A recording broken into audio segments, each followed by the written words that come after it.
Hi friends, welcome to அடடா kitchen. நம்ம இன்றைக்கி என்ன பார்க்க போகிறோம்னா உருளைக்கிழங்கு ஃப்ரை தான் பார்க்க போகிறோம். அதுக்கு தேவையான பொருள் வந்து பூண்டு, கருவேப்பிலை, உருளைக்கிழங்கு நறுக்கி அலம்பி வச்சாச்சு. அதுக்கப்புறம் கொஞ்சம் கடுகு, அவ்வளோதான். சிம்பிள் வேலை தான். இல்லை, கடாய் வச்சாச்சு. எண்ணெய் ஹீட் ஆனதுக்கப்புறம் நம்ம இப்போ கொஞ்சம் கடுகு போட போகிறோம்.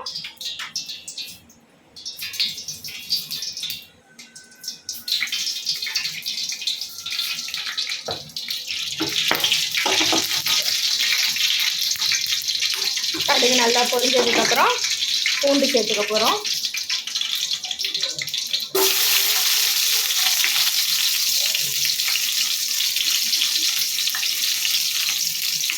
இதில் கொஞ்சம் கருவேப்பிலை சேர்த்து நல்லா மூணுத்தையும் நல்லா ஃப்ரை பண்ணணும். மூணுத்தையும் நல்லா ஃப்ரை பண்ணிவிட்டு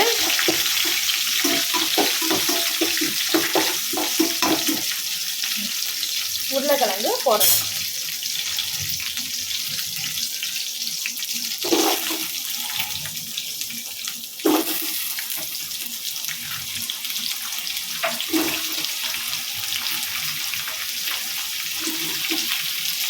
உருளைக்கிழங்கையும் நம்ம நல்லா கிளறி விடணும்.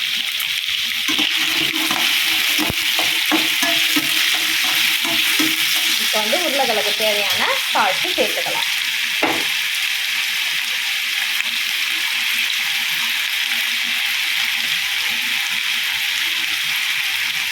உருளைக்கிழங்கு வெந்ததுக்கப்புறம் கடைசியாக மிளகாத்தூள் நம்ம சேர்த்து இறக்கிட்டா அருமையான உருளைக்கிழங்கு பொரியல் ரெடி. இப்போ நம்ம உருளைக்கிழங்கு வேகிறதுக்கு கொஞ்சமாக தண்ணி சேர்த்துக்கிறோம்.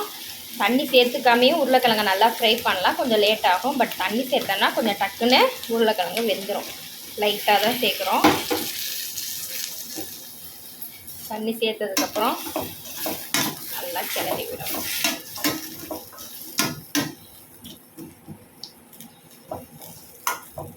உருளைக்கிழங்கு வேகட்டும். வெந்ததுக்கப்புறம் மிளகாத்தூள் சேர்த்துக்கலாம். உருளைக்கிழங்கு நல்லா வெந்துருச்சு.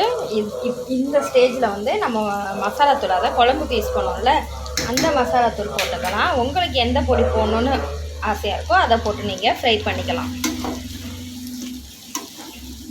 கிளறி விட வேண்டியது தான். கிளறி விட்டு கொஞ்சம் மசாலாத்தூள் வாட போனதுக்கப்புறம் உருளைக்கிழங்கு ஃப்ரை ரெடி.